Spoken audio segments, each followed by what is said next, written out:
Selamat pagi menjelang siang Bapak Ibu hebat semuanya yang sama-sama kita hormati, Ibu pengawas kita. Terima kasih Ibu sudah hadir sekolah kita walaupun hari libur ya Bu ya, hari Sabtu. Ya, yang saya hormati Bapak Idirma selaku kepala sekolah yang sangat mendukung kegiatan ini, dan Bapak Ibu guru hebat semuanya. Perkenalkan saya menyampaikan aksi nyata penerapan budaya positif yang telah saya lakukan selama ini di sekolah. Nah, apa saja penerapan budaya positif yang akan kita bahas pada pagi ini adalah yang pertama adalah perubahan paradigma belajar, kemudian disiplin positif, perilaku manusia, motivasi perilaku manusia, kemudian kebutuhan dasar manusia, kemudian posisi kontrol restitusi, keyakinan kelas, dan segitiga restitusi. Mungkin ada kata-kata yang baru yang masih asing ya kita dengarkan. Oke, lanjut kan? Nah, pembelajaran dengan paradigma baru ya, kita tahu kurikulum kita berubah dari kurikulum K13 menjadi kurikulum Merdeka yang insya Allah tahun ini mulai kita laksanakan karena kita sekolah sebagai sekolah penggerak satu-satunya di Kota Bengkulu untuk tingkat SMP. Nah, jadi nanti kita harus memulai menjadi teladan dari sekolah-sekolah lain. Pembelajaran dengan paradigma baru adalah pembelajaran yang berorientasi pada penguatan kompetensi dan pengembangan karakter. Ya, yang lebih ditekankan di sini adalah penguatan karakter. Ya, menuju sesuai dengan profil Pancasila. Nah, sesuai dengan visi kita kemarin adalah mewujudkan siswa yang berprestasi dan menjunjung tinggi profil belajar Pancasila.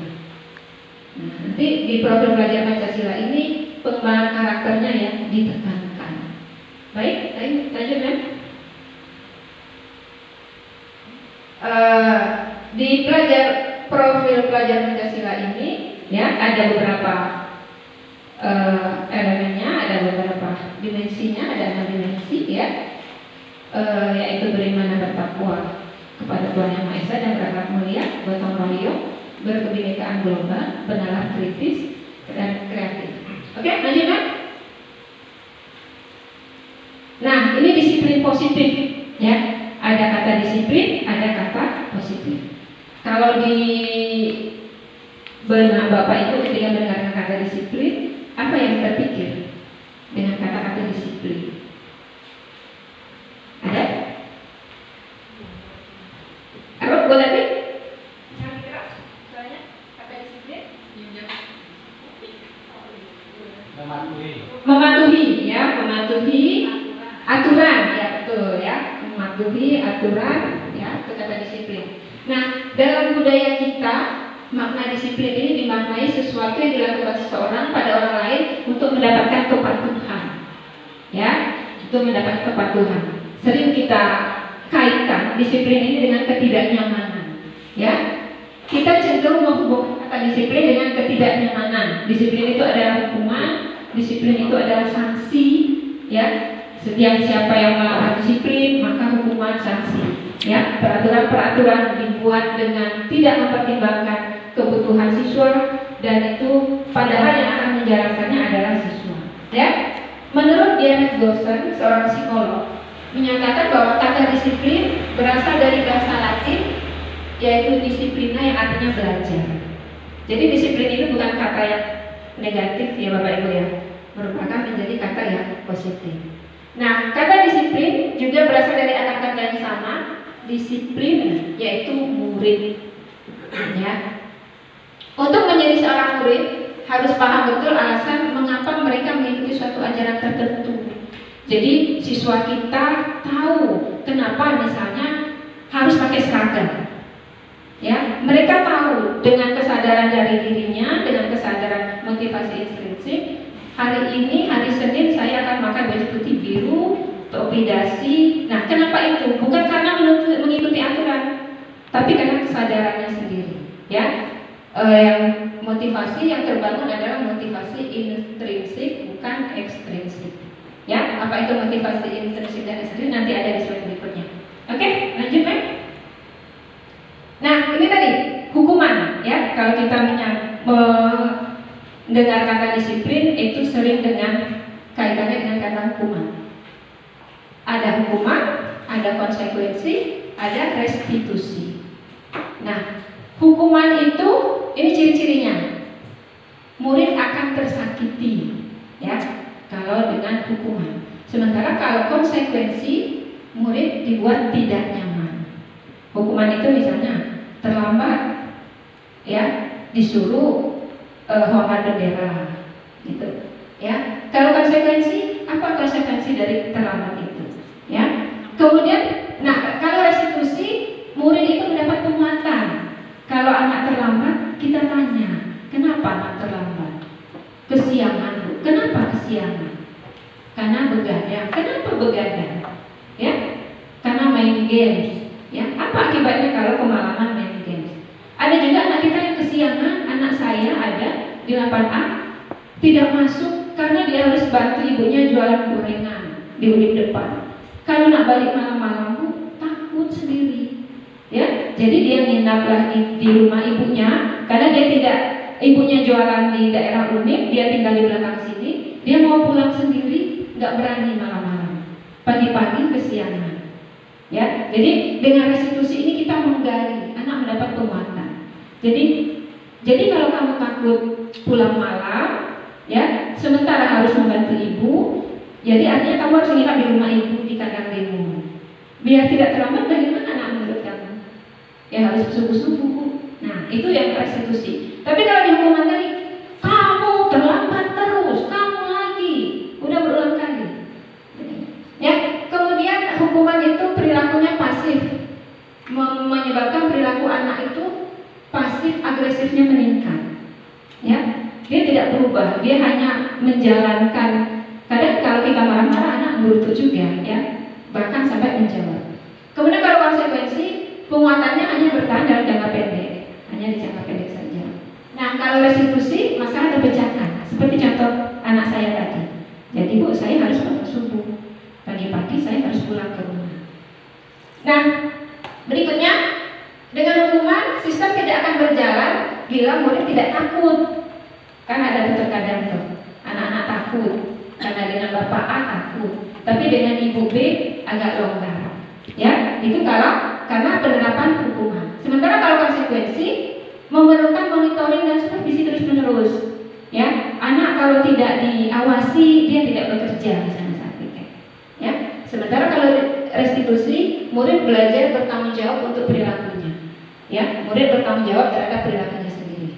Nah, kalau hukuman, peraturannya itu adalah kamu harus begini, ya, perintah. Kalau konsekuensi, apa peraturannya? Mampukah kamu melakukannya? Pertanyaannya begitu. Nah, berbeda dengan restitusi. Kalau restitusi, apa yang kamu yakini? Ya, kemudian apa yang bisa kamu lakukan untuk memperbaiki kesalahan? Ya, berfokus pada solusi. Kemudian, kalau hukuman, murid menyembunyikan kesalahan. Ya, murid sering berbohong jadinya. Kenapa terlambat? Alasannya macam-macam. Ya, dia menyembunyikan alasannya. Mungkin tadi kalau yang anak tidak kesiangan tadi karena dia membantu orang tuanya jualan, mungkin dia akan berbohong apa kalau kita menerapkan hukuman. Nah, kalau dengan konsekuensi, murid belajar taat aturan. Nah, di restitusi, murid belajar memecahkan masalahnya sendiri. Itu bedanya. Kemudian hukuman itu dibuat oleh guru, aturan dibuat oleh guru, hukuman itu diberikan oleh guru. Kemudian kalau konsekuensi dibuat oleh guru dan murid. Kalau restitusi, murid sendiri yang mengambil kesimpulannya. Oke, lanjut, Pak. Nah, sekarang kita mikir dulu, Bapak Ibu ya. Ada beberapa pernyataan itu. Nah, mencatat 100 kali dalam buku kalimat saya tidak akan terlambat lagi. Menurut Bapak itu hukuman, konsekuensi atau konsekuensi? Hukuman ya, mencatat 100 kali kalimat. Kemudian yang kedua, lari mengelilingi lapangan 2 kali karena terlambat hadir di sekolah. Hukuman atau konsekuensi? Hukuman ya. Kemudian yang ketiga, membersihkan coretan yang dibuatnya di meja tulis. Ada coretan di meja, kita sudah bersihkan. Itu adalah ya konsekuensi. Kemudian ini lagi, murid diminta hormat ke bendera karena tidak bikin tugas. Hukuman atau konsekuensi? Hukuman, ya. Kemudian Menggantikan kertas tugas teman yang telah ia coret-coret. Konsekuensi. Ini lagi, berjemur di lapangan pukul 12 siang karena ngobrol dengan teman. Hukuman atau konsekuensi? Hukuman. Ya. Berdiri di depan kelas sambil mengangkat kaki satu karena tidak bisa menjawab pertanyaan. Hukuman. Ya. Kemudian membersihkan tumpahan air di meja karena tersenggol saat belajar. Konsekuensi. Udah pintar-pintar semua ini Bu ya. Benar, cucu udah sudah jadi sekolah penggerak ya Bu ya. Gurunya udah hebat-hebat semua. Iya. Nah, kemudian kehilangan 10 menit jam istirahat untuk mengerjakan tugas karena dia terlambat datang. Hukuman atau konsekuensi? Konsekuensi. Ya, tepuk tangan dulu dong untuk Bapak Ibu guru hebat semua. Insya Allah lulus semua cegeran 10 ya. Iya. Iya. Oke, lanjut kan? Nah, sekarang motivasi perilaku manusia. Masih di Diana Bosen tadi menyatakan ada 3 motivasi perilaku manusia. Manusia berbuat itu pasti ada tujuannya. Apapun, ya, baik yang positif maupun negatif pasti ada tujuannya, ada motivasinya yang mendasarinya. Ya. Nah, ada 3 motivasi perilaku manusia. Yang pertama, untuk menghindari ketidaknyamanan atau hukuman. Ngapa kamu bikin PR, nak? Lita-lita bikin PR? Iya, kalau tidak bikin PR, kalau kami dihukum, Bu. Nah, artinya motivasinya karena untuk menghindari hukuman. Ya. Yang kedua adalah untuk mendapatkan imbalan atau penghargaan. Nah, nanti yang bikin PR, yang nilainya bagus, Ibu kasih hadiah, pena 1. Nah, jadi anak berlomba-lomba bikin PR karena penghargaan, karena imbalan, karena hadiah. Nah, yang terbaik adalah yang ketiga ini, motivasi perilaku manusia. Menjadikan orang yang mereka inginkan dan menghargai diri sendiri dengan nilai-nilai yang mereka percaya. Kalau contohnya tadi, kenapa bikin PR? Ya karena saya mau pintar, karena saya mau maju, karena saya mau dapat ilmu. Nah, motivasi itu tumbuh dari dalam diri sendiri. Yang ketiga ini, inilah yang dinamakan dengan motivasi intrinsik. Motivasi yang muncul dari dalam diri sendiri, bukan karena takut karena hukuman, bukan karena mengharapkan imbalan, ya, tapi karena mereka ingin menghargai dirinya sendiri. Baik, lanjut, Mbak. Nah, kita sering tidak sadar Bapak Ibu ya, kita lakukan. Kita sering memberikan penghargaan kepada anak-anak kita, ya. Ternyata penghargaan itu adalah hukuman.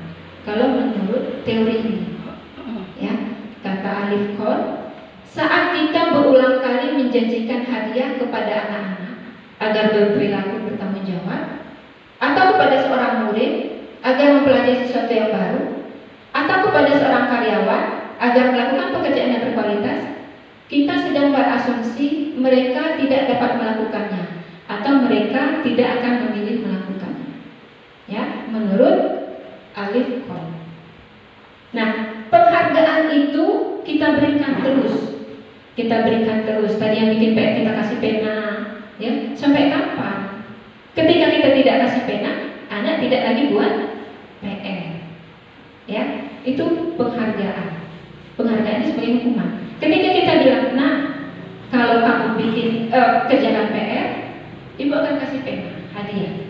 Kita seolah-olah menganggap anak itu tidak mampu bikin PR, ya. Dengan adanya pena baru dia mau bikin. Nah, jadi kita berasumsi bahwa mereka tidak dapat melakukannya atau mereka tidak mau melakukannya. Ya, ini menurut Alif Korn. Dihukum oleh penghargaan. Ini sering kita lakukan ya Bapak Ibu ya. Kadang dengan memberikan bintang atau dengan memberikan hadiah, ya. Oke, lanjut kan? Nah, menurut Alif Korn dalam jurnalnya Punished by Rewards tahun 1993 dan wawancara dengan ASCD Annual Conference pada Maret 1995, ya, beliau mengemukakan baik penghargaan maupun hukuman adalah cara-cara mengontrol perilaku seseorang yang menghancurkan potensinya, ya, untuk pembelajaran yang sesungguhnya. Menurut Korn, ya, tindakan belajar sendiri itu adalah penghargaan yang sesungguhnya. Seperti tadi, anak belajar karena Apa? Karena hukuman, karena imbalan, atau maunya sendiri? Nah, motivasi yang ketiga tadi, yaitu adalah penghargaan yang sesungguhnya. Selama anak belajar, selama kita belajar, itulah penghargaan yang terbaik untuk diri mereka. Ya. Lanjut, ya.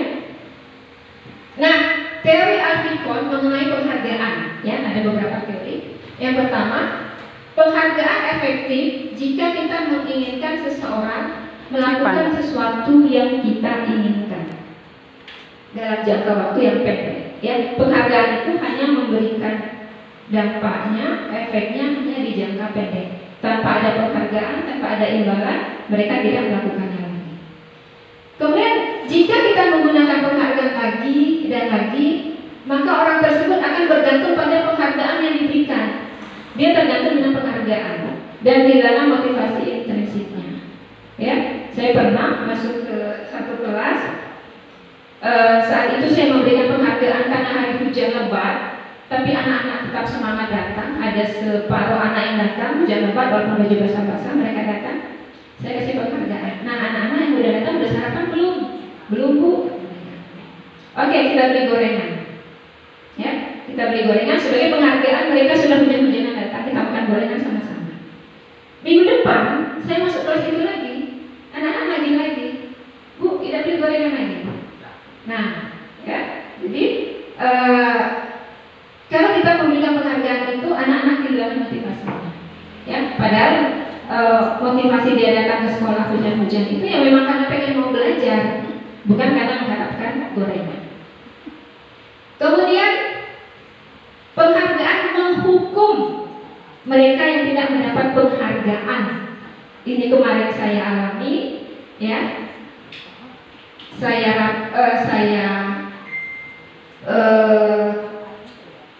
sampaikan kemarin di semester 1 bahwasanya kami di 8A tidak ada ranking. Karena apa? Ranking itu membuat hukuman bagi anak yang tidak dapat ranking. Terutama yang terhukum adalah yang ranking kedua. Ya, yang diumumkan di lapangan kemarin ranking 1, 2, 3. Ya, anak saya ranking 2 dan 3 nangis. Ya, makanya kemarin ketika bagi rapot lagi, anak-anak sibuk nanya, Bu, kami ranking berapa? Nggak bisa. Ibu tidak meranking. Ya, karena ranking itu, dengan ranking, anak yang rankingnya tinggi akan memberikan kesombongan dan anak yang rankingnya rendah akan minder. Ya, di Bapak Menteri kita juga sudah tidak menerapkan lagi ranking ini, dan di rapotnya juga tidak dicantumkan adanya ranking. Pengalaman saya juga Bapak ikut dalam ranking ini. Ketika anak saya bintang kelas 2 SD,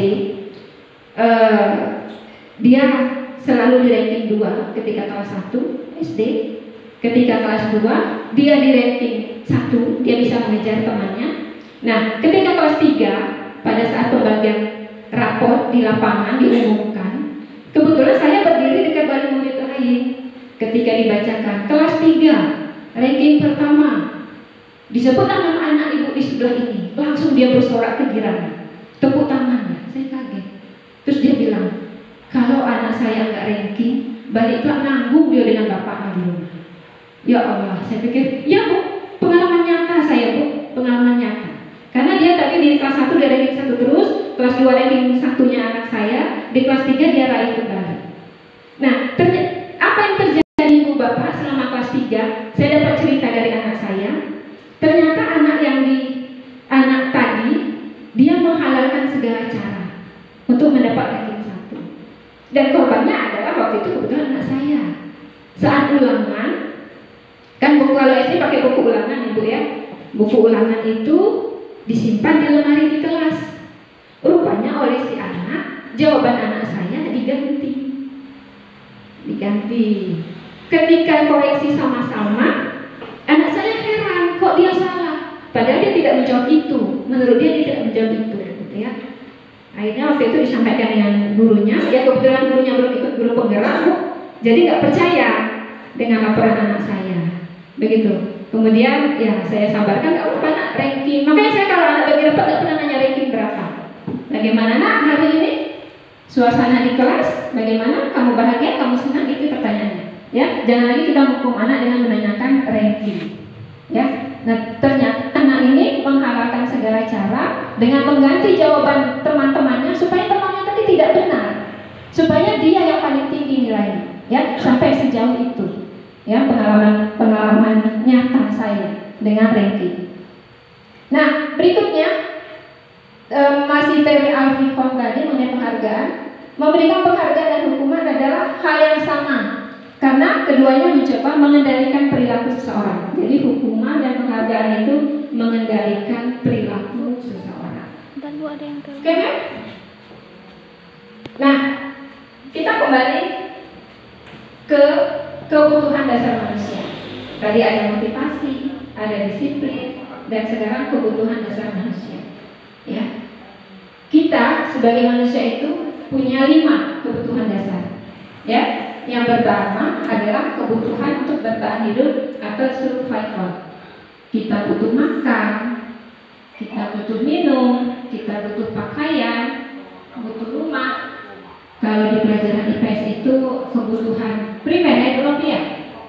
Iya, kebutuhan pokok atau kebutuhan primer, ya. Termasuk juga kebutuhan bertahan hidup ini adalah kebutuhan akan rasa aman, kebutuhan untuk rekreasi, ya, ini bertahan hidup. Kemudian ada lagi kebutuhan kasih sayang dan rasa diterima. Ya, manusia itu mempunyai kebutuhan dasarnya, yaitu untuk diterima.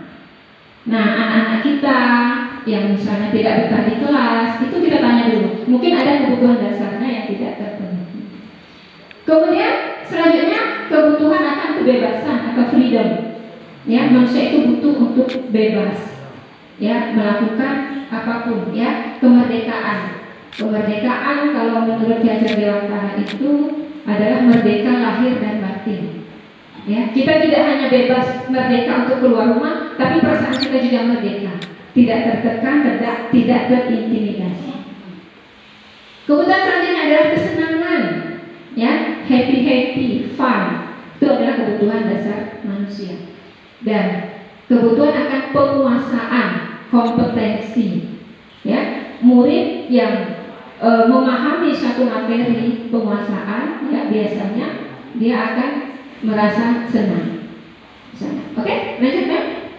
Nah, ini contoh kegiatan kami untuk bersenang-senang setelah kelas metrik, walaupun kalah dengan kelas Pak Iwan kemarin, ya, saya tidak memberikan penghargaan, ya, untuk senang-senang. Kami yang juara 1, juara 2 itu hanya adalah angka-angka saja, ya. Tetap kalian adalah yang terhebat di mata ibu. Ya. Oke, Mem? Nah, ini contoh kasus, ya, Bapak, ya. Contoh kasus Ibu Mentari, wali kelas 8A, kebingungan menghadapi ulah Riko, salah satu muridnya, ya. Beberapa murid teman-teman Riko di kelas 8A telah datang padanya dan mengeluhkan Riko yang sering meminta bekal makanan. Ini makanannya, ya, makanannya. Riko ini sering minta makanan temannya secara paksa. Nah, jika Bapak Ibu menghadapi situasi seperti yang dialami oleh Ibu Mentari ini, apa yang Bapak Ibu lakukan? Ada anak datang ke kita ngadu, Bu, Riko sering ambil makanan kami, merampas. Bu Eri berpendapat? Baik, saya akan mencoba menjawabnya. Yang pertama kita panggil si Riko, atau kita tanya dulu nanya, kenapa sampai kamu mengambil makanan kawan kamu? Mungkin kita tanyakan kenapa, apa kamu tidak dikasih uang jajan, atau kurang tua kamu gak punya uang. Nah itu yang pertama kita tanyakan, kenapa sampai ngambil makanan kawannya. Apa benar-benar suka dengan makanan yang dimakannya tadi? Apa dia benar-benar selera? Kalau enggak makan itu dia nggak nyaman misalnya. Iya. Nah, itu saja. Iya, terima kasih. Ya. Kalau teman-teman untuk Bu Heri. Kalau kembali ke slide berikutnya tadi, Mem, coba, Mem, dari yang disampaikan Ibu Heri tadi, menurut yang kebutuhan dasar manusia tadi, menurut Ibu Heri, kebutuhan dasar mana yang tidak terpenuhi oleh Riko dengan perilakunya seperti yang Ibu Heri sampaikan? Kebutuhan mana yang tidak terpenuhi? Atau Riko ingin memenuhi kebutuhan yang mana? Bertahan hidup. Nah, kalau menurut Bu Tati bertahan hidup.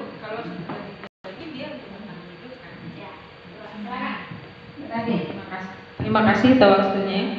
Kalau menurut saya, si Riko itu karena dia merampas terus makanan itu setelah itu kita panggil, ternyata misalnya ada jawabannya di rumah dia nggak dapat makan, misalnya, berarti dia untuk mempertahankan hidupnya dia butuh makan. Tapi di lain itu juga dia mungkin butuh kasih sayang dari seseorang yang punya makanan tadi, tapi orang yang punya makanan tidak menanggapi, kurang mengertinya kayak gitu. Mungkin itu aja jawabannya. Terima kasih. Oke, terima kasih Bu Tati. Ya, tepuk tangan dulu Bu Tati. Ada lagi pendapat berbeda? Bapak silakan. Ya, Bu Heli, Bisa silakan. juga dia mungkin merasa senang mengganggu teman, kan ada orang seperti itu kan suka mengganggu teman. Kalau dia sudah mengganggu teman, senang, bahagia gitu, senangnya dia tuh cuma sekedar ganggu aja, nggak ada net lain, cuma ganggu. Kalau dia sudah ganggu temannya, senang, bahagia, dapat ganggu dia.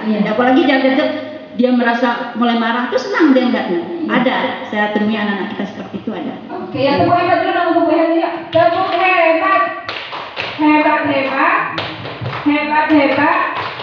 Hebat. Kayaknya langsung dulu si CGP angkatan 10 Bu. Ya, hebat semuanya. Ya, daftar ya Bu Heli ya. Baik, ada lagi pendapat Bapak Ibu yang berbeda? Boleh, silakan. Dari kebutuhan manusia ini, tadi Bapak? Belum, ya. Kebutuhan dasar apa yang ingin dipenuhi oleh anak kita Riko tadi? Tadi Bu Tati tadi kebutuhan dasar, ya, kebutuhan untuk bertahan hidup. Kalau Ibu Heli kebutuhan akan kesenangan dan kasih sayang, ya, bisa jadi dia ngambil makanan orang itu karena dia ingin diperhatikan, ya, karena dia ingin diperhatikan. Kemudian juga benar kata Bu Heli tadi, dia senang kalau kawannya itu ngejar-ngejar, gitu nah, ngejar-ngejar. Dia senang melihat kawannya mengejar-ngejar dia, itu kebutuhan kesenangan. Kemudian bisa juga dengan kebutuhan kebebasan. Mungkin makanan bekal yang dibawa dari rumah itu membosankan. Dia pengen makanan temannya, itu, ya. Nah, dari sini bisa kita pahami ya Ibu Bapak ya, bahwasanya manusia itu siapapun dia, termasuk kita, jika kebutuhan dasar yang 5 ini tidak terpenuhi, ya, maka dia akan melakukan suatu tindakan, apakah itu tindakannya positif atau negatif. Oke? Nah, ini contoh kasus yang kedua.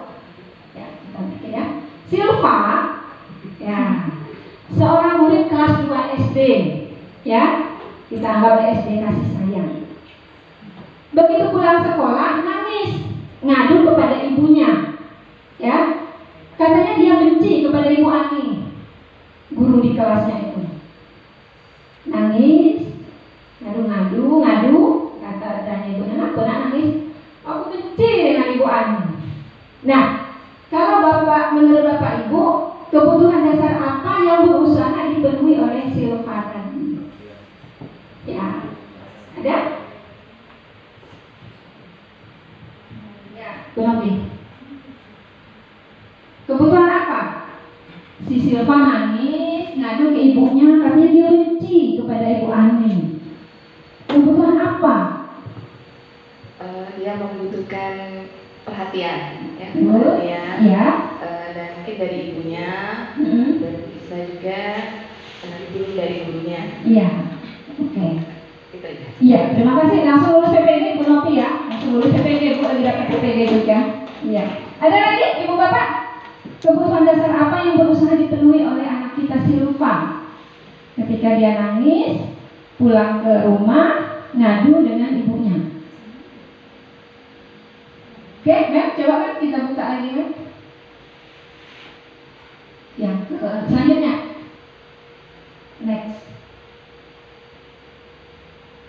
Nah, jika setelah ibunya bertanya ke Silva, kamu kenapa nangis, nak? Kalau jawaban Silva, Ibu Ani bilang, aku tidak boleh bernyanyi sewaktu mengerjakan tugas. Karena katanya kelas itu harus tenang, tidak boleh ada suara. Kan tidak seru Bu, kalau di kelas itu tidak ada suara. Ya, rupanya Ibu Ani melarang dia untuk bersenandung di dalam kelas. Nah, menurut Bapak Ibu, kalau keluhan Silva ini artinya kebutuhan apa yang tidak terpenuhi oleh kebutuhan kebebasan. Ya. Selanjutnya lagi, ketika ditanya lagi nih, Silva ditanya sama ibunya, ya, kata Silva, aku bosan Ma, masa belajarnya cuma gitu-gitu aja, dengerin ibu aja ceramah. Nah, kebutuhan apa tadi? Dari 5 tadi, kebutuhan dasarkah, kesenangankah, rasa diterima, kemudian penguasaan atau kebebasan? Kebebasan. Selanjutnya, ini belum ya? Masih yang itu tadi kan? Yang Silva tadi. Kalau jawaban Silva, ibu guru nggak nyapa aku hari ini, padahal aku pakai jepit baru loh Bu. Perhatian kasih sayang, ya. Nah, jadi Silvanya nangis, dia sudah pakai jepit baru, tapi Bu Aninya diam aja nggak respon, ya, nangis dia. Ya, kemudian akan kasih sayang. Dan ini jawaban Silva lagi, aku sebel, gambarku nggak rapi, aku tidak sehebat temanku, katanya. Malah Ibu Ani nunjukin ke teman-temanku di depan kelas gambar yang tidak bagus tadi. Nah, itu kebutuhan akan kebutuhan dasar yang apa? Yang 5 tadi, kebutuhan akan apa lagi tadi Mem? Balik lagi Mem? Ke 5 kebutuhan dasar tadi Mem? Nah, dia gambarnya tidak bagus. Kasih sayang tadi udah, yang Ibu tidak perhatikan. Kebebasan adalah penguasaan. Iya, gambarnya tidak bagus, dia tidak bisa sebagus gambar temannya. Ya, jadi dia tidak kompetensinya tidak selihai teman-teman yang lain. Ya, kita ingat kebutuhan dasar manusia ini kalau terpenuhi semua, ya, insya Allah anak-anak kita tadi bisa menjadi anak-anak yang berkarakter profil belajar Pancasila.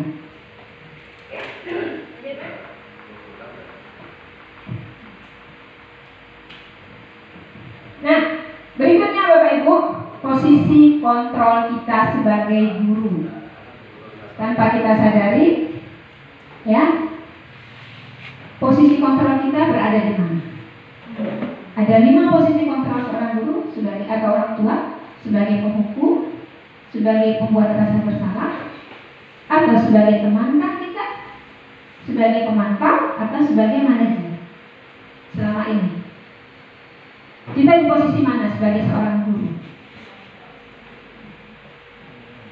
Gimana? Memensi? Masih di pemantau, memensi ya? Iya. Bapak Ibu yang lain? Posisi kontrol. Nah, apa bedanya? Posisi kontrol penghukum ini, ya tadi ya, memberikan hukuman-hukuman. Guru kita misalnya ibaratkan tadi anak terlambat. Ya, anak terlambat, apa yang kita lakukan? Kamu lagi terlambat terus, nggak bisa apa bangun pagi. Nah, itu posisi kita adalah sebagai penghukum.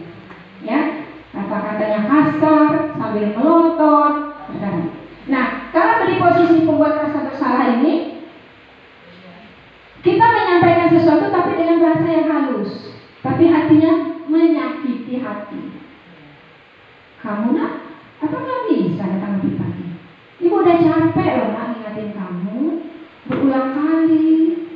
Nah, kita sering di sana ya, coba Pak ya, sampai kita sadar, saya sendiri terutama ya. Ibu udah berulang kali loh nak, ibu bela kamu di depan guru-guru yang lain. Kamu nggak kasihan dengan ibu ya? Ya. Nah, kemudian posisi kontrol berikutnya adalah sebagai teman. Saya pikir kemarin sebagai teman ini bagus. Saya berinteraksi baik dengan anak-anak sebagai teman. Tujuannya supaya anak tidak takut. Saya menghindari sebagai penghukum. Ya, kemudian saya berperilaku sebagai teman. Tapi ternyata Ibu Bapak ini juga tidak bagus posisi sebagai teman ini. Ya, kenapa tidak bagus? Anak akan hanya dekat dengan satu guru ini saja.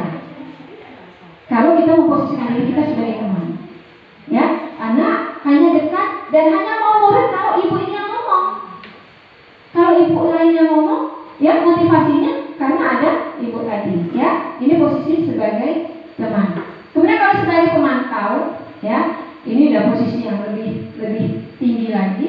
Ya, dia memantau anak-anak. Ya, anak-anak misalnya suruh disuruh belajar mandiri, ya, atau kemudian kalau dalam kasus terlambat itu, kenapa kamu terlambat? Apa yang bisa kamu lakukan? Ya, apa alasannya? Nah, yang terbaik adalah di posisi manajer ini. Berharap kita semua nanti, apalagi kalau udah sekolah penggerak, semuanya guru penggerak, kita berharap nanti posisi kita sebagai manajer, ya, siswa dianggap sebagai orang yang bisa berubah, ya, bukan sebagai pelaku kesalahan. Ini posisi kontrolnya. Oke, Pak? Nah, ini contoh-contohnya, Bu Bapak ya. Kamu kata-kata begini, kamu tidak akan pernah berhasil dalam kehidupan ini. Kita dengan emosi menyampaikan dengan anak-anak, ya. Nah, ini adalah posisi kontrol kita sebagai penghukum, ya, penghukum. Kemudian kalau ini kita nih, berapa kali sih sudah Ibu katakan? Nah, ini posisi kontrol membuat rasa bersalah. Anak merasa bersalah dengan pelanggaran yang dilakukan tadi, ya, dengan tindakan yang dilakukan tadi. Dia merasa bersalah, aduh gimana ya, gak enak nih. Kita juga secara tidak sadar sering begitu ya Bu ya, gak enak nih rasanya tadi saya begini. Kemudian ini lagi, kata-kata, Ibu kecewa sekali dengan kamu. Nah, kata-kata itu posisi kontrol kita sebagai pembuat rasa bersalah. Kemudian berikutnya, ingatkan apa yang sudah Ibu lakukan untuk kamu. Nah, itu berarti kita pada posisi kontrol sebagai seorang teman. Nah, ini lagi, kamu tidak pernah benar melakukannya sambil marah-marah. Ya, ini pada posisi penghukum. Kenapa penghukum saya banyakkan di sini? Karena ini yang sering kita lakukan, ya. Nah, ini berikutnya lagi. Ayolah lakukan demi Ibu, enak ya? Ayolah nak. Nah, itu posisi sebagai teman. Nanti Bapak Ibu bisa kita refleksi, ya, kita berada di posisi mana. Kemudian, bagaimana kamu bisa menyelesaikan masalah ini? Ini kalau di posisi manajer. Anak diberikan, iya, sambungan ya karena ada. Baik, Bapak Ibu, kita ke slide yang sebelumnya tadi kan yang hukum ayah ini. Ini ada, saya punya kertas warna-warni, saya minta Bapak Ibu menuliskan. Selama ini atau sampai saat ini kita sudah berada di posisi mana sebagai seorang guru ataupun orang tua? Apakah dia sebagai penghukum, 5 posisi kontrol tadi? Apakah sebagai teman? Apa sebagai manajer? Sebagai pembuat rasa bersalah? Atau sebagai pemantau? Boleh yang slide 5 tadi, Ben? Yang dominan ya, yang dominan sering kita lakukan. Kita nggak ada salah benarnya, kita refleksi diri aja. Ya, atau dua lah ya. Yang mana yang berarti yang pilihan pertama nanti itu yang lebih dominan ya, Bu Bapak ya. Saya juga sering kadang masih sebagai pembuat rasa bersalah, itu yang saya sering. Kita membuat tanpa sadar kita membuat anak telah merasa bersalah.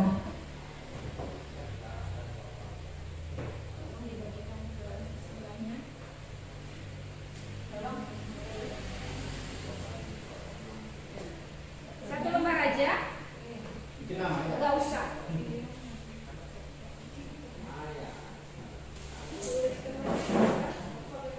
Iya.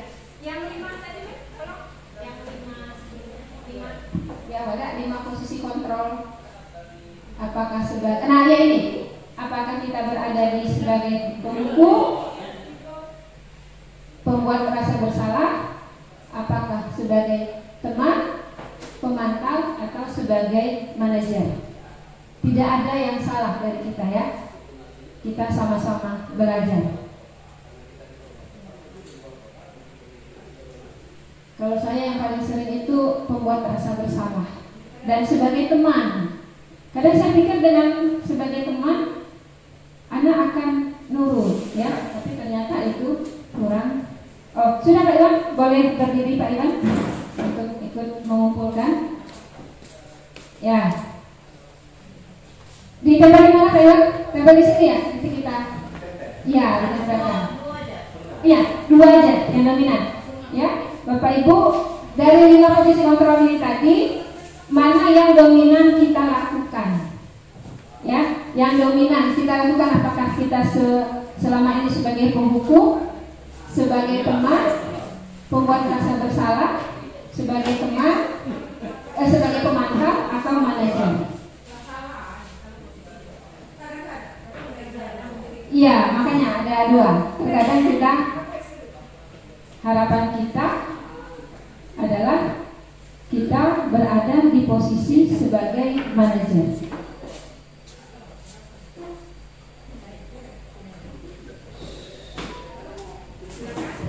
Ditulis di kertas warna-warni dan saya meminta untuk menempelkannya di depan. Iya.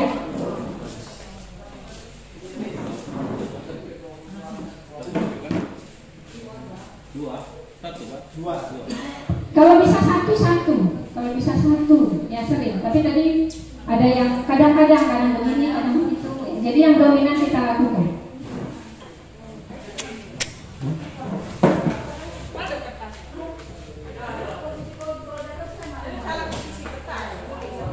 Posisi kontrol yang sering kita lakukan. Ya. Apakah sebagai penghukum? Apakah sebagai pembuat rasa bersalah? Apakah sebagai teman? Sebagai pemantau? Atau sebagai manajer?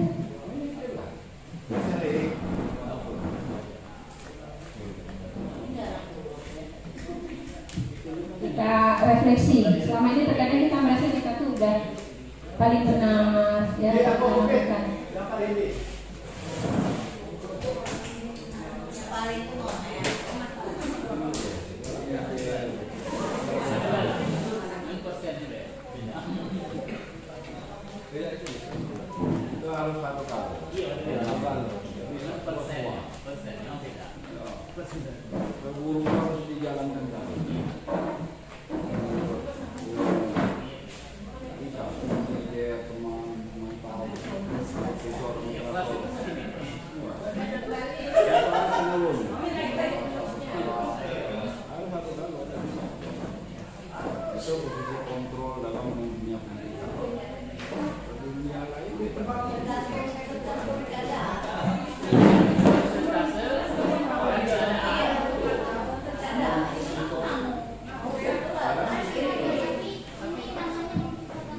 Ya, terima kasih Bapak semua. Kita bacakan sama-sama ya.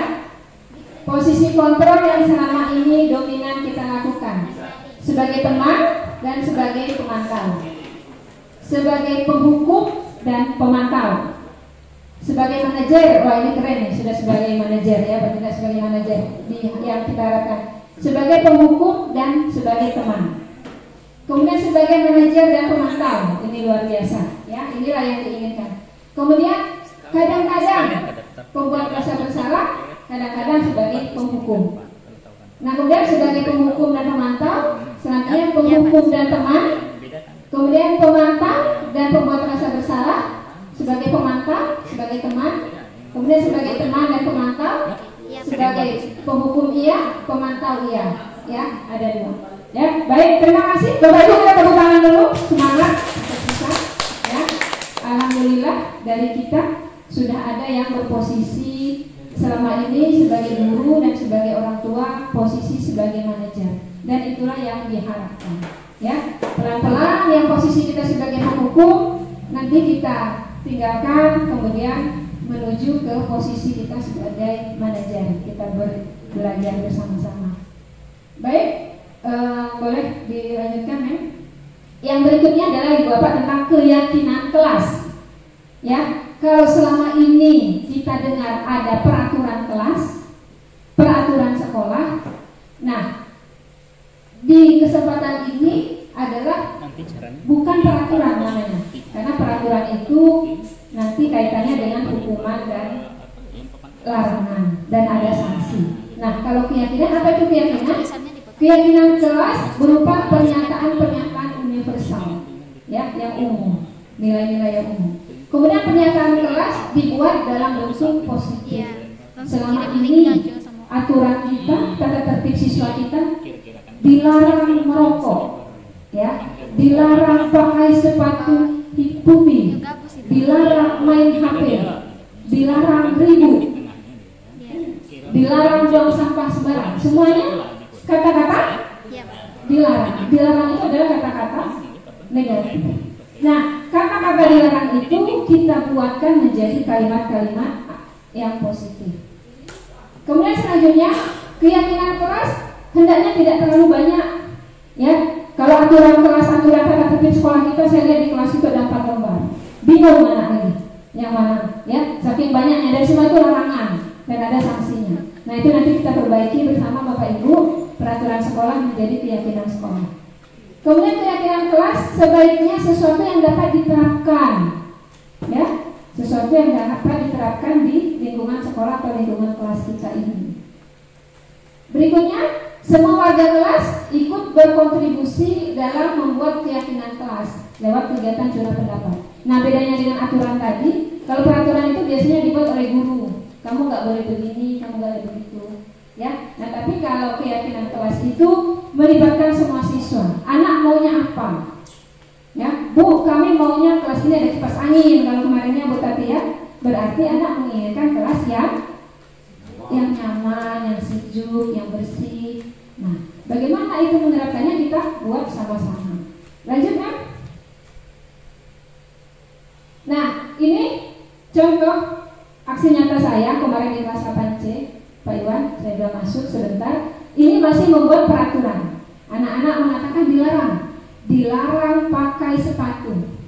Nah, kalau kita turunkan menjadi keyakinan kelas, adakah kalimat yang positif dari kata-kata dilarang memakai sepatu di dalam kelas? Ada, Ibu Bapak? Coba. Ya. Selalu menjaga kebersihan, keindahan, Iwan.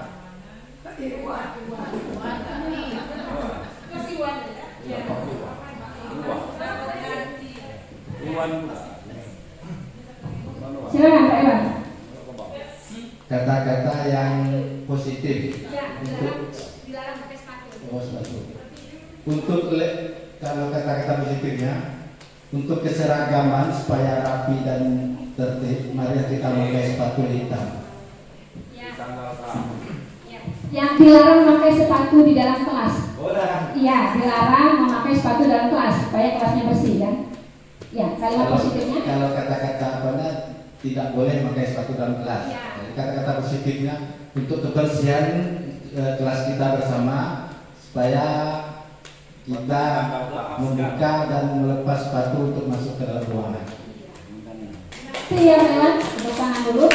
Nah, kalimat negatif tadi yang dilarang pakai sepatu sudah dibikin menjadi kalimat positif dengan Pak Iwan tadi, ya. Untuk keseragaman, tujuannya apa buka sepatu di kelas itu?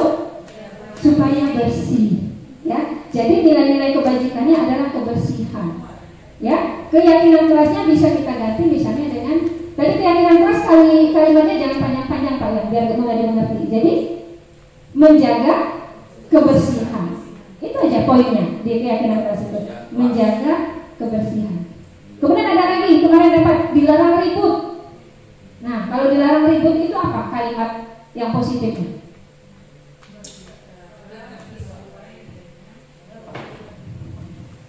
Dilarang ribut. Yang positifnya. Ya. Berbicaralah sesuai dengan kebutuhan. Oke, terima kasih tadi, ya. Ya. Berbicaralah sesuai kebutuhan. Artinya kalau gurunya ngomong, siswanya mendengarkan. Nah, diturunkan menjadi kalimat positif, ya, menjadi keyakinan kelas itu. Dia tadi hanya 1 atau 2 kata. Artinya kita harus saling menghargai. Kalau ada teman yang bicara atau guru yang bicara, maka kita mendengarkan.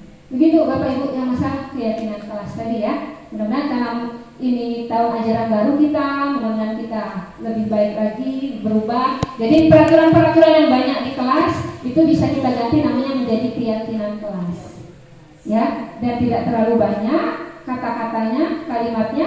Nah, kalau misalnya boleh pas sepatu tadi, menjaga kebersihan, itu kan sudah dengan dilarang buang sampah sembarangan, ya kan, piket kelas, itu sudah termasuk semuanya di sana. Nah, nanti ada pertanyaan, kelak siswa itu tidak paham, ya, kalau tidak dijelaskan. Nah, karena ini membuatnya dengan siswa, ya tentunya siswanya yang paham karena aturan keyakinan kelas itu muncul dari siswa. Oke, next, lanjut ya. Nah, selanjutnya adalah restitusi. Tadi di slide sebelumnya ada 3 kolom, ada hukuman, ada konsekuensi, dan ada restitusi. Ya, restitusi adalah proses menciptakan kondisi bagi murid untuk memperbaiki kesalahan mereka, sehingga mereka bisa kembali pada kelompok mereka dengan karakter yang lebih kuat. Menurut Gosen tahun 2004. Ya, itu restitusi. Selama ini tadi dari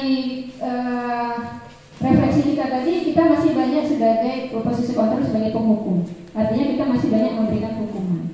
Ya, nah kalau restitusi ini mereka kembali ke kelompok mereka dengan karakter yang lebih kuat. Anak menjadi lebih baik. Lanjut kan? Nah, restitusi juga adalah proses kolaboratif yang mengajarkan murid untuk mencari solusi suatu masalah. Ya, kemarin sudah saya praktikkan restitusi ini dengan 2 orang anak. Ya, yang satu anak kita yang sering membolos. Setelah saya tanya kenapa membolos, alasannya katanya dia tidak senang dengan mata pelajaran tertentu. Ya, dia tidak senang dengan mata pelajaran tertentu. Kemudian digali lagi, menurut Bapak Ibu apa kira-kira kebutuhan dasar apa yang tidak terpenuhi? Kalau dia bolos dengan alasan dia tidak suka dengan pembelajaran tertentu, akan kesenangan. Ya, artinya kelas itu membosankan. Jadi dia mencari pelarian kesenangannya di luar. Dia nongkrong di warung bawah. Ya, itu yang disampaikan ketika praktik segitiga restitusi. Nah, restitusi membantu murid berpikir tentang orang seperti apa yang mereka inginkan. Ya, mereka itu seperti apa. Jadi membangun kesadaran motivasi dari dalam dirinya. Anak ini mau apa? Jadi kesadaran dari dirinya sendiri. Ya, jadi restitusi adalah proses kolaboratif yang mengajarkan murid untuk mencari solusi dari suatu masalah. Membantu murid berpikir tentang orang seperti apa yang mereka inginkan dan bagaimana mereka harus memperlakukan orang lain. Ini menurut Selson Gosen tahun 1996. Restitusi tadi. Oke? Lanjut kan? Nah, melalui pendekatan restitusi, ketika seorang murid berbuat salah, guru akan menanggapinya dengan mengajak murid berefleksi tentang apa yang mereka lakukan untuk memperbaiki kesalahan, sehingga mereka menjadi pribadi yang lebih baik dan menghargai dirinya sendiri. Ya, itu di restitusi. Seperti tadi kan, kasus yang anak kita ngambil makanan kaumnya secara paksa, tadi bilang dipanggil dulu anaknya, ditanya dulu kenapa dia, apakah tidak mau makan, apakah dia cuma mencari perhatian, ya. Karena kita ingat tadi, segera tindak kelakuan atau perbuatan itu pasti ada tujuan. Setiap orang pasti punya tujuan dan dia memenuhi 5 kebutuhan dasar tadi. Berikutnya kan? Nah, ini ciri-ciri restitusi. Ya, restitusi bukan menebus kesalahan. Ya, misalnya kalau anak yang terlambat, yang bolos tadi, kenapa bolos? Karena suasana kelas tidak menyenangkan. Nah, kamu bolos, kamu harus bawa buku Big Boss 1 part misalnya. Nah, nanti dia lebih memilih membawa buku Big Boss daripada datang ke sekolah. Ya, biarlah kami bayar Big Boss aja, yang penting kami boleh dibawa. Nah, dengan restitusi itu bukan menebus kesalahan, anak tidak akan berubah. Ya, dengan restitusi anak belajar dari kesalahannya itu. Kemudian restitusi adalah tawaran, bukan paksaan. Kalau kamu bolos terus, nak, kira-kira rugi nggak? Nah, sebaiknya bagaimana? Ya, ini adalah tawaran. Kemudian restitusi memperbaiki hubungan. Selama ini anak murid itu takut kalau nengok Ibu Linda datang. Nah, sekarang memperbaiki hubungan. kalau ibunya tidak datang, mereka senyum, sapa, salam. Jadi kita jangan sampai menjadi guru yang ditakuti oleh anak-anak kita. Ya. Kemudian restitusi itu menuntun untuk melihat dalam diri anak-anaknya, ya, menuntun mereka apa yang ada di diri mereka. Kemudian restitusi mencari kebutuhan dasar yang mendasari tindakannya. Seperti kita tahu tadi, membolos karena tidak suka dengan pelajaran, itu artinya kebutuhan dasar kesenangan yang dia tidak penuhi. Kemudian restitusi menguatkan siswa yang berlaku negatif tadi. Selanjutnya, restitusi fokus pada karakternya, bukan tindakannya, ya, bukan tindakan bolosnya, cuma karakternya itu yang kita perbaiki. Kemudian restitusi fokus pada solusi. Jadi dari masalah kamu ini, menurutmu solusinya apa? Ya, saya tanya kemarin, menurut kamu apa sebaiknya untuk menghindari biar kelas itu tidak menyenangkan? Ya. Ya saya ngobrol dengan teman tuh biar fun, biar happy, katanya, biar jadi betah. Ya, jadi dia sendiri yang menemukan solusinya. Oke, masih ada kan? Nah, ini segitiga restitusinya, tahapan-tahapan tindakan restitusi. Pertama, menstabilkan identitas. Ketika anak membolos, ya dipanggil, ditanya, kenapa kamu melakukan itu? Ya.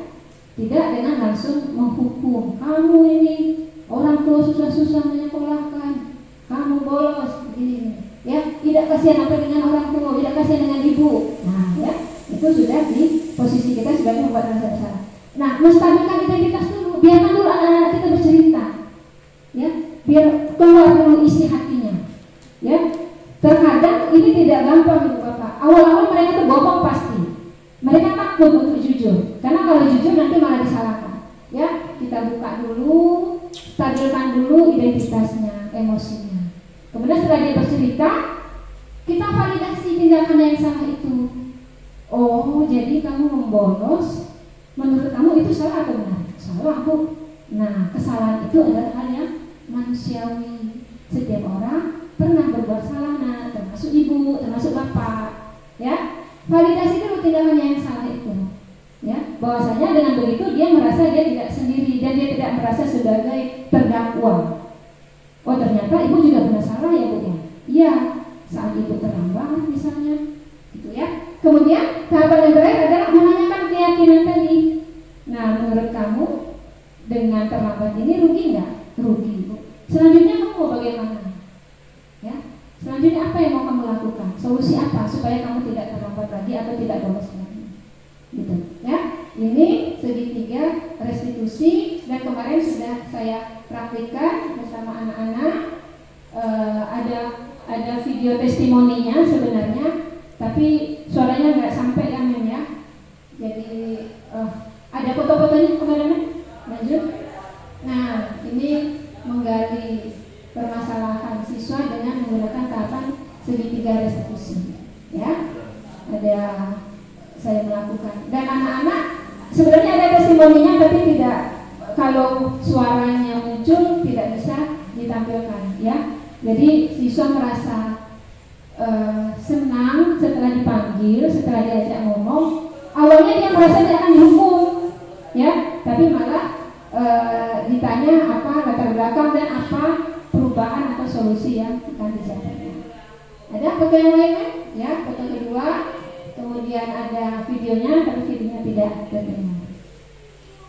Bapak Ibu guru hebat semuanya, ya suaranya nggak terdengar karena kalau pakai infokus saya suara tidak terdengar.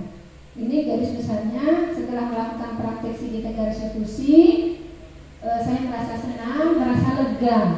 Ya, selama ini saya bolos itu takut, anak tuh bolos tuh takut juga Ibu Bapak, bukannya tenang, takut ketahuan, ya, takut ada apa-apa. Nah, dia membolos, kemudian setelah dipraktikkan segitiga restitusi, anak menjadi lega, menjadi tenang. Ibu Linda katanya tidak memarahi, malah memberikan solusi, ya, itu. Nah, ya ini satu lagi, kita. Ini lain lagi masalahnya, Pak. Yang ini lain lagi masalahnya. Dua. Kenapa? Kemarin Buri ini. Buri ini. Yang itu dari dulu saya udah terapkan. Iya. Enggak. Yang ada hias kaca kan? Ya. Kita belajar. Enggak. Kita belajar berkolaborasi bersama. Bu Tati nggak bisa ikut tadi sendiri, nanti ada Pak Iwan sebagai bapaknya yang masih di sini, masih mau di kelas 8C. Ya, itu tantangan bagi kita. Keberhasilan kita adalah Yaska bisa berhasil naik kelas 9 nanti, bukan Yaska keluar karena dia melanggar. Itu keberhasilan kita. Lagi omongan kita jangan dikatakan anak nakal. Betul, iya, betul, iya. Kata-kata itu dari keluar dulu tidak boleh. Iya, betul, kata-kata kasar itu tadi yang penghukum tadi. Saya ingat kata pernah Ustadz Dani Hamdani cerita. Ustadz Dani Hamdani kan dari guru ya, Bu Fid ya. Kata beliau, tidak ada anak yang bodoh. Tidak ada anak yang bodoh. Anak yang lahir ke dunia ini membawa otak, kepintaran, kecerdasannya masing-masing.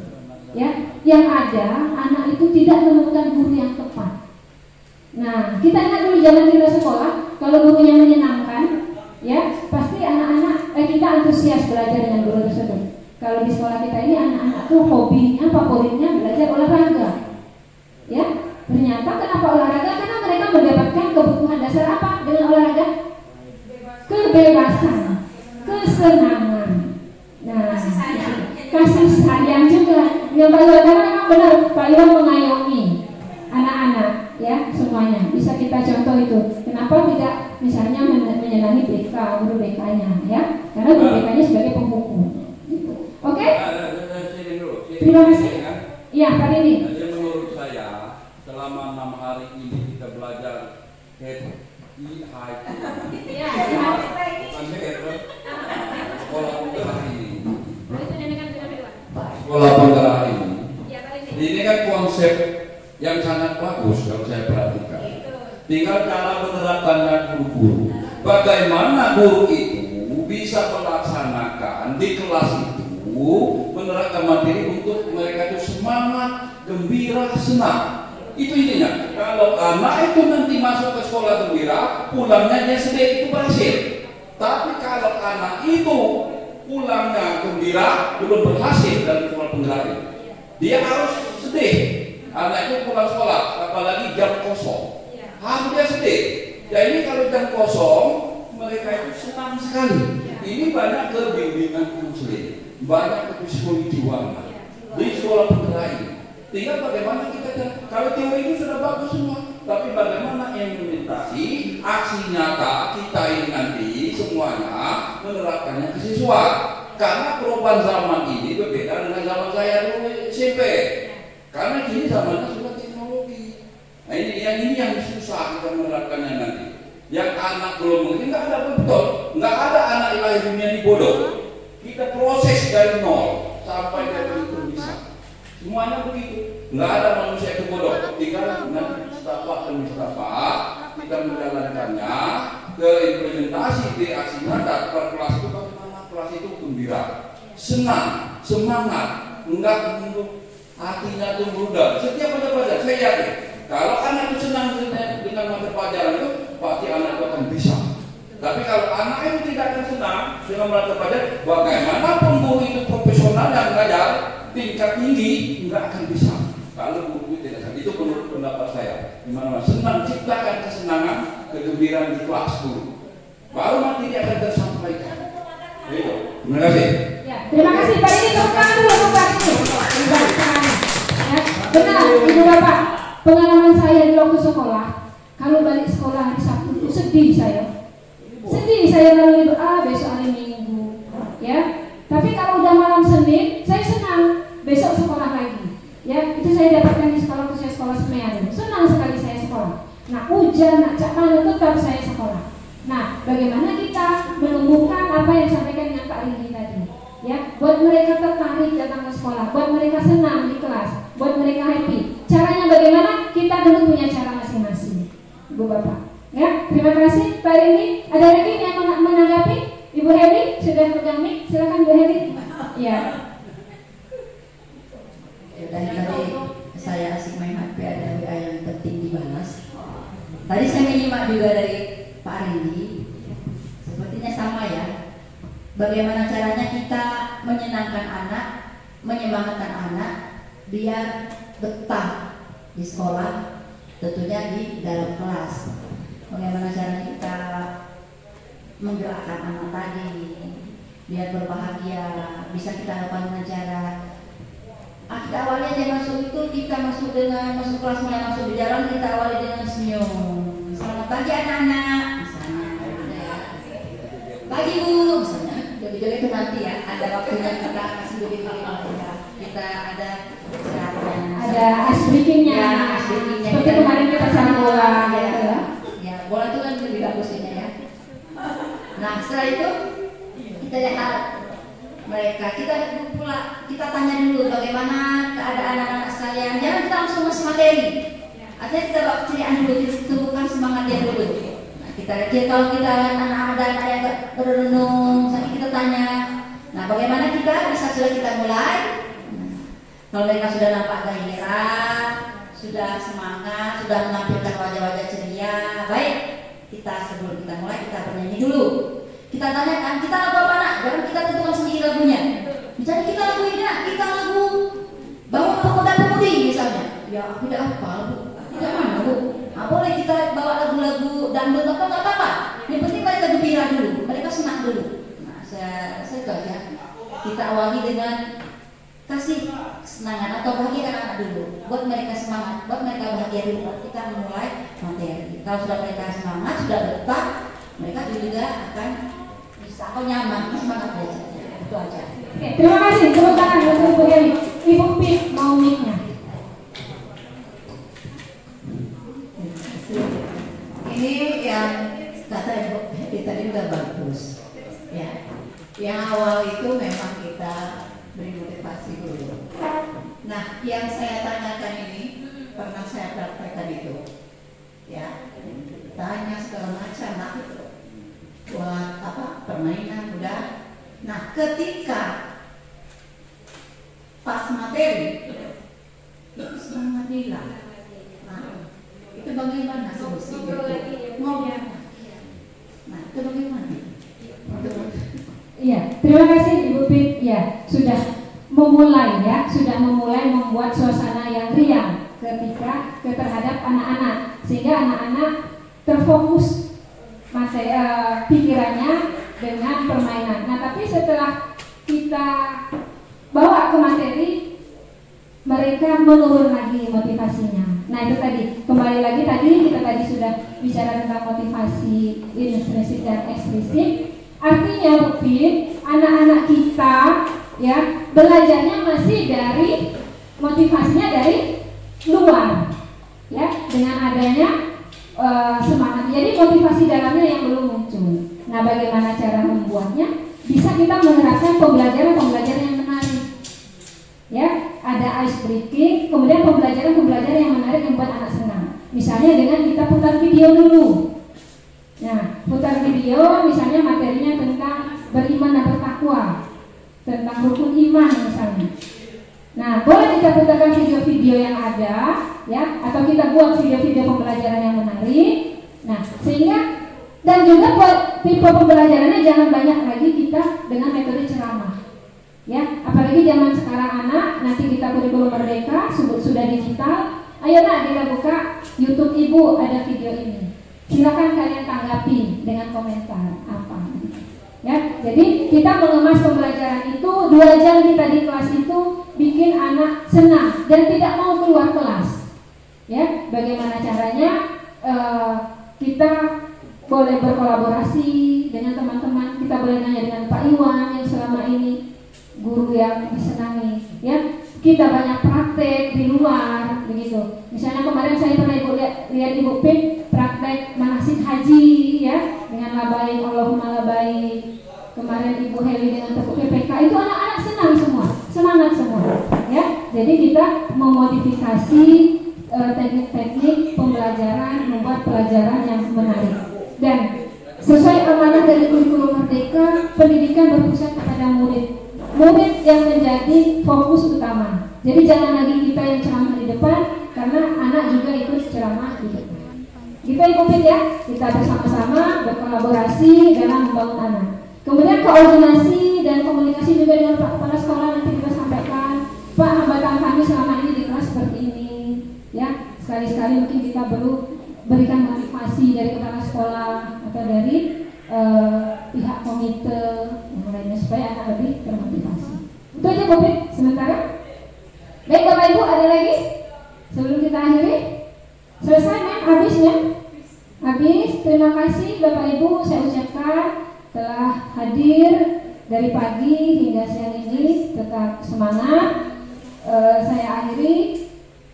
Sebelumnya kita tepuk bergerak dulu ya. Kita yel-yel kita sekolah penggerak, bergerak, menggerakkan. Bisa kita sama-sama Ibu Bapak? Oke ya. Tepuk. Ya. SMP Negeri 22 Sekolah Penggerak. Tepuk penggerak. Bergerak, menggerakkan. Bisa. Oke? Terima kasih. Assalamualaikum warahmatullahi wabarakatuh. Ke Bajak membeli baju. Pergi ke Bajak membeli baju. Guru bergerak Indonesia maju. Terima kasih. Assalamualaikum warahmatullahi wabarakatuh.